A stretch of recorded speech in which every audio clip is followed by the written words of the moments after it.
गोविंद कहते हैं पार्वती परमात्मा जगदीश्वर ईश्वर बिना भजन भगवान के होई न मंगल, मूल पत्ता भी हिलता नहीं, खिले न एको।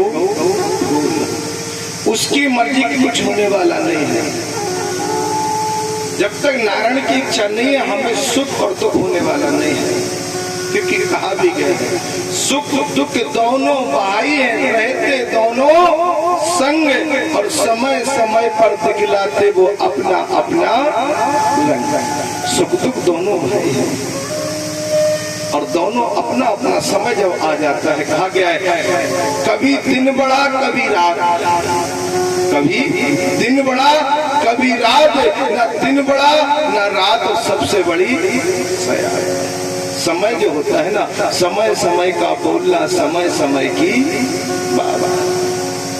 समय व्यक्ति को कब कहाँ लेकर के पहुंच जाए। वो सकता है समाधि वाले आपसे किसी गलती से नाराज हो, उन्होंने आपको संकेत दिया हो कि आगे आपको सुधरना है। भाई हम दूसरे के अंदर कभी ढूंढ रहे, हो सकता है परमात्मा कहीं हमसे तो नहीं रूठा है। हमारे जीवन में 50 वर्ष की तो आप लगभग होने वाली है, हो गई होंगी। हमें अपने अंदर देखना कि हमसे तो कोई भूल नहीं हुई है, और या कोई भूल नहीं हुई है तो कोई भूल होने वाली थी जिसको भगवान ने तुम्हारा छोटे रूप में निकाल दिया। लेकिन जो कुछ भी हुआ वो अच्छा हुआ है। लेकिन एक बात का ध्यान देना, कपड़े का जलना बहुत नुकसानदायक है। इसलिए हम एक निवेदन करेंगे, कोशिश करना कि 5 सोमवार और 5 कन्याओं को कुछ न बने तो चावल की खीर बना के खिला देना, जिससे कोई अनहोनी आपके ऊपर ना हो। इस बात का जरूर ध्यान देना, क्योंकि दीपक जलाना, पूजन कराना ये आचार का काम होता है, और आचार तो जो यहाँ पर निभा रहे हैं वो हमारे महाराज जी भैया लाल जी हैं। हमारा कर्तव्य नहीं है। हम तो सीधे 2 बजे आते हैं कि 2 बजे मंच पे क्या होगा। 2 बजे के पहले हमारा स्टाफ बरगद के उधर ही रहता है, बोल रहा था। और उसके बाद हमारे जजमान जी तो इतने सीधे हैं, बस इन्हें तो मछली पानी भरे रहो, बाकी का हो रहा कुछ मुझको नहीं। ये तो श्याम सुंदर की लीला है। तुम तो गांव की हो, चलो कोई बात नहीं, इन्हें महाराज की चिंता नहीं, महाराज रपट के घेर हैं, गाँव है करने। ये तो श्याम है साक्षात, समाधि में लीन रहने वाले भोलेनाथ। गोविंद ने अपने विचारों को किया पूल दिया। प्रभु अभी आपने रुक्मिणी का व्यवहार विधि विधान से सुना था, आगे कह दिया कि सत्राजितं स्वैतन्यः कृष्णाय कृतिकीलीबसः सैमन्तिकेन मणिनाम समुद्दत्तिवान् सत्राजितं किं करोति ब्रह्मान् कृष्णस्य किलेवसम् सैमन्तिकं कुतस्य कस्मादत्ता सुता हरिः। आज राजा सत्राजित जिसके पास में सैमंतक नाम की मणि है, और सैमंतक नाम की मणि जो एक दिन में 8 भार सोना देती है। कितना सोना देती है? 8 भार सोना। एक मन में तो 40 किलो होता है। वो 40 मन में कितने किलो सोना होगा रोज का, बताओ साहब। हमारे अगर पुजारी भैया को मिल जाएगा मणि एक ही दिन में, जब प्रधानमंत्री बने दूसरे की जरूरत ही नहीं है। सैमंतक मणि का मतलब है कि एक दिन में 40 मन सोना तैयार है, 8 भार। और एक मन में 40 किलो होता है, तो 40 का गुणा 40 में करो, कितने किलो हो गया बोलो साहब? कितना सोना हो जाएगा बताओ? 16 कुंटल के आसपास पहुंच जाएगा। अब इतना सोना काऊ को रोज मिल जाए, फिर क्या पूछना है। पार्वती परमात्मा लीलाधर बड़े भाव से कहते हैं, जिसके पास इतनी मणि, और आज कन्हैया ने कहा सत्राजित ये मणि तुमसे कोई ले जाएगा और मैं तुम्हारा मित्र, मुझे दे दो। सत्यजित ने मना कर दिया, कन्हैया से विरोध कर दिया। और जब सत्यजित ने मना किया तो आज सत्यजित का छोटा भाई अनुज आज उस मणि को लेकर के जंगल में निकल गया, जिसका नाम है प्रसेन। और प्रसेन जिस समय उस मणि को लेकर के जंगल में चला और जंगल में पहुंचा तो सिंह आया और सिंह ने प्रसेन को मार दिया, वध कर दिया और मणि को लेके जंगल में चल गया। पहले के लोग बोलते थे, युद्ध करते थे, आजकल नहीं पीछे से बार वो करते हैं, पीठ पर बार करते, पहले सामने से लड़ाई होती थी और सूर्य अस्त के बाद कोई लड़ता नहीं। आज सिंह ने प्रसेन को मार दिया और प्रसेन को मार करके जंगल में गया और जंगल में आज एक रीछ और उस रीछ ने सिंह को भी मार दिया और उस मणि को लिया और जाकर के अपनी गुफा में। वो रीछ कौन है? जाम मंत्र मंत्री अति पूरा। जाम मंत्री जी जो रावण से युद्ध करने के लिए तरसते रहे लेकिन युद्ध नहीं कर पाए। इनकी भुजाओं में जो पावर था वो कोशिश करते रहे मुझे युद्ध करना, लेकिन नहीं कर पाए। तो भगवान ने कह दिया था अभी तो हम युद्ध नहीं करेंगे, लेकिन जब द्वापर में आएंगे तो तुम्हारी भुजाओं का बल देखेंगे कितना है। किसी किसी को अपनी भुजाओं के बल पे अभिमान होता है कि नहीं? कहा गया है कोई पागल है धन दौलत का, कोई पागल है अपनी बर्दन का, कोई पागल है अपनी कुर्सी का और कोई पागल है अपनी सुंदरता का, लेकिन सब पागल हैं बाके बिहारी के, तो हम सब पागल हैं समाधि वाले बाबा। पागल बनना है तो नारायण के पागल बनो, घमंड करने से कुछ नहीं मिलने वाला। और जिस रीत जामंत उस मणि को लेकर के अपनी गुफा में गए और अपनी पुत्री जामंती को दे दी। जामंती उस मणि से खेलने लगे। इधर राजा सत्यजित ने कन्हैया को कलंक लगा दिया, हे कन्हैया तुमने मेरे भाई का वध करके और मणि को ले लिया। कहा के भाई का वध करके मणि को लिया और मणि की चोरी जिस समय सुनी तो कन्हैया को क्रोध आया और कन्हैया ने कुछ सैनिकों को हाथ में लिया, साथ में लेकर के जंगल में चल दिए। जैसे सीबीआई जो होती है ना, आजकल प्रशासन ने बहुत फोर्स बना दिए, सीआईडी है, सीबीआई है, क्राइम ब्रांच, केंद्रीय रिजर्व पुलिस बल है, आईटीबीपी है, कई प्रकार के फोर्स है। और कन्हैया ने तुरंत पहुंचे राजा सत्यजित के पास और पूछे कौन मणि लेके गया है। और जो घोड़े के पद चिन्ह थे, सीबीआई कैसे खोज करती है, क्राइम ब्रांच कैसे खोज करती है, जैसे घोड़े के जो पद चिन्ह बने थे, कन्हैया उन पद चिन्हों को देखते देखते जंगल में पहुंचे और क्या देखते कि प्रसेन मरे हुए लेटे हैं और वहां पर सिंह के पद चिन्ह बने हैं। सिंह के प्रचिन्हों को देखते हुए जंगल में पहुंचे वन में, वहां देखा सिंह भी मृत रूप में लेटा हुआ है, लेकिन वहां रीछ जामवंत जी के पद चिन्ह बने। कन्हैया उन पद चिन्हों को देखते देखते गुफा में प्रवेश कर गए, सैनिकों को बाहर रख दिया और जिस गुफा में प्रवेश किए जामवंती के पास में जो मणि थी उस मणि को कन्हैया ने अपने दुपट्टे में बांध लिया, पीतांबर में। और जैसी उस मणि को कन्हैया ने लिया, जामवंती ने आवाज लगाई पिताजी कोई गुफा में आ गया, कोई गुफा में आ गया। कि नारायणं नमोस्तुत संकीर्तन गदाधरं दामोदर बिंदाक्ष गोविंद यदुनंदनः। गदाधारी पद्मधारी नारायण स्वयं गोविंद यदु नंदन बन करके गए हैं, वसुदेव नंदन बन करके पहुंच गए। और जामवंत जी ने जैसे आवाज को पुत्री की सुना, तुरंत कन्हैया से युद्ध करने लगे। और जिससे कन्हैया से युद्ध करना प्रारंभ किया और कन्हैया से युद्ध करना प्रारंभ किया ही था कि आज एक दो दिन नहीं, पूरे 18 दिन युद्ध चला। और जब 18 दिन युद्ध चला, कन्हैया ने जामवंत जी को चारों पैर जमीन पे लिटा दिया। जामवंत जी समझ गए नारायण के अलावा कोई नहीं हो सकता जो मुझे पराजित करे, चरणों में गिर गए। कहा है कि बिना विचारे जो करे सो पछताए और काम बिगाड़े आपनो सो जग में हो हंसाए। जामवंत जी बोले प्रभु आप कौन हैं? हम आपको पहचान नहीं पाए, हमें ऐसा लग रहा कि आप मेरे प्रभु राम हैं, आप मेरे प्रभु राम हैं।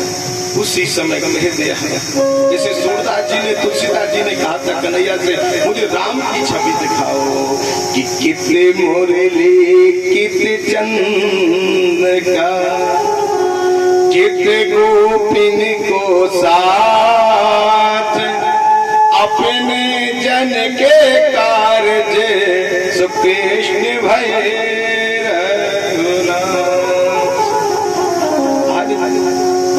तुरंत राम का रूप रखा और जामवंत जी को दर्शन दिया।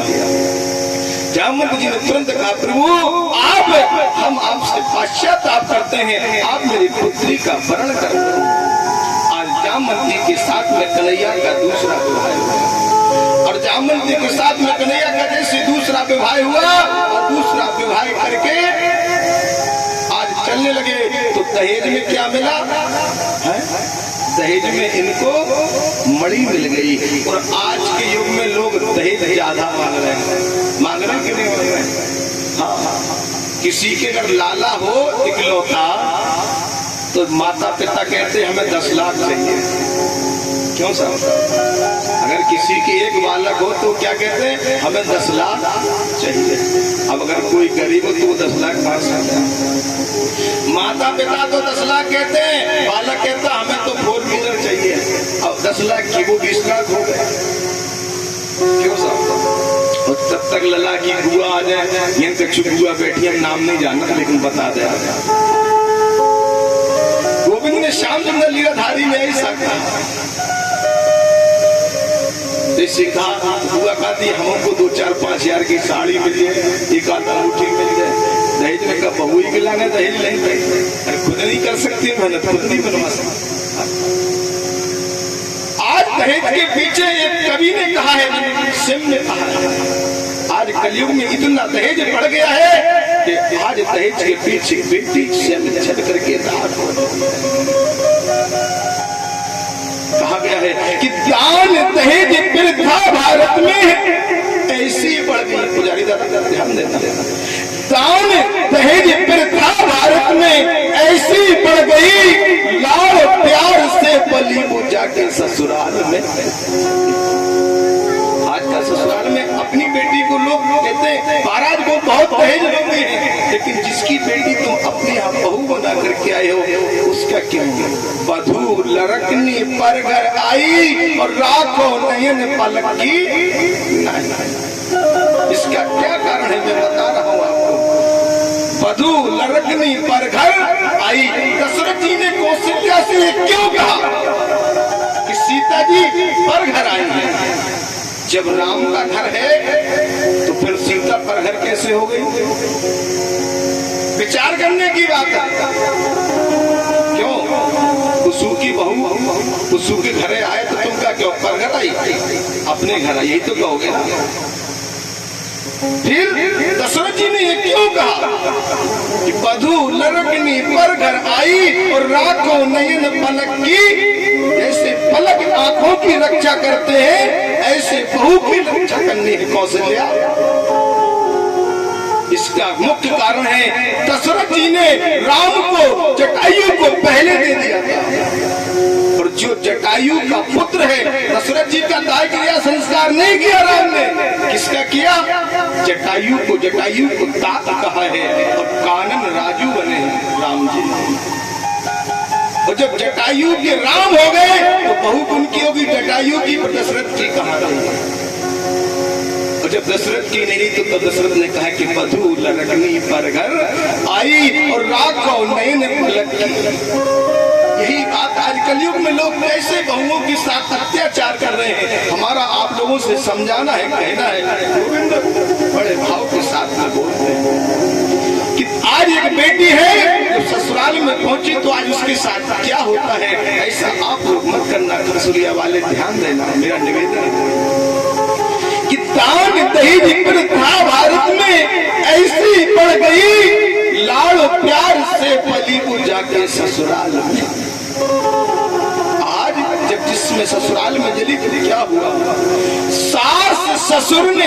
पकड़ लई, सास ससुर ने पकड़ लई, पति देव ने आग लगाई। मट्टी की तेल के लेके कटिया आ गई छोटी नंद हाथ में, दिया सलाई पति ने आग लगाई। कहा है आज के कलयुग में लोग कहते महाराज सास ससुर अच्छे हैं, बिना सास ससुर के बालक गलती कर नहीं सकता, बिना माता पिता के बालक गलती। यहाँ तक कि कवि ने लिख दिया है, सास ससुर ने पकड़ ली, पति देव ने आग लगाई। मट्टी की तेल की लेके कटिया आ गई छोटी नंद हाथ में दिया सलाई, और पति ने आग लगाई, पति ने। और जिस समय वो बेटी जल जाती है, हॉस्पिटल में भर्ती है, माता पिता उसके आए, पुलिस को लेकर के आए, दरोगा जी पूछने लगे बेटी से, तो बेटी ने क्या कहा कि मैं अपने माता पिता के जीवन को नष्ट नहीं होने दूंगी, उनके कुल को नष्ट नहीं होने दूंगी। तो उस बेटी ने दरोगा जी से क्या बोल दिया कि बयान लेने जब आए दरोगा, झट बोल पट इस टोप से जली मैं जाते ससुराल में। मुझे सास ससुर ने नहीं जलाया, बल्कि जानती थी कि सास ससुर ने पकड़ा है, पति ने खुद जलाया, लेकिन क्या बोली, क्योंकि मुझे अपने माता पिता का जीवन उज्जवल रखना है।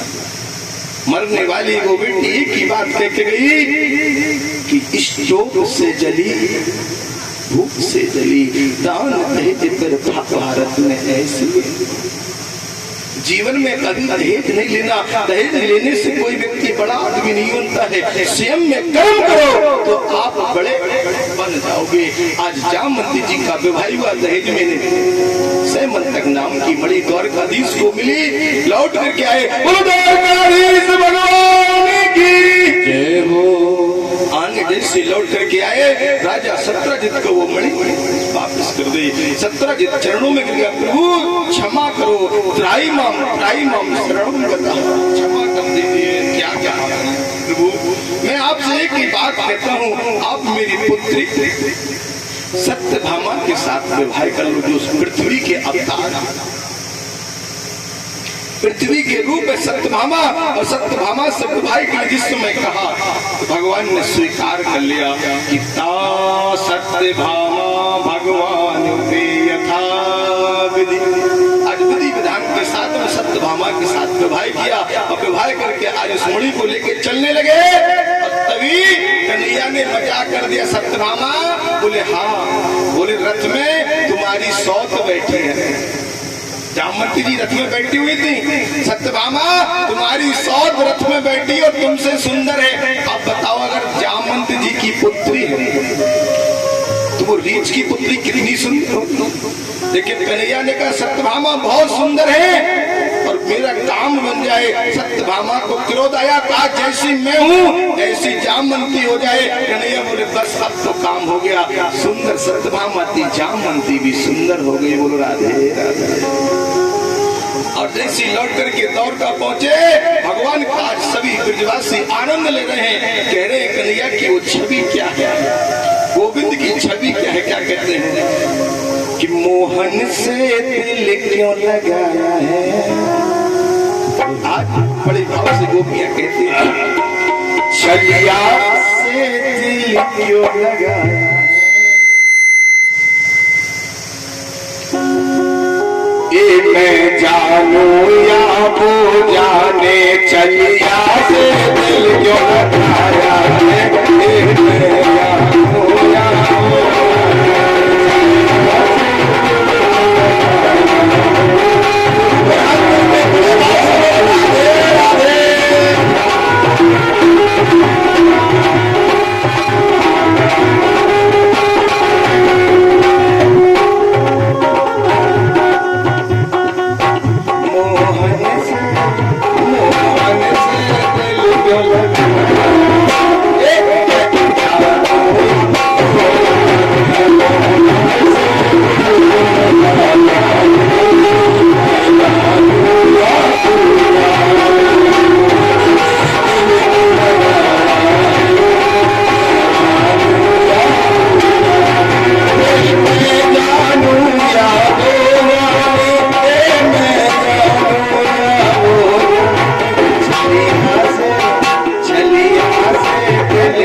आठ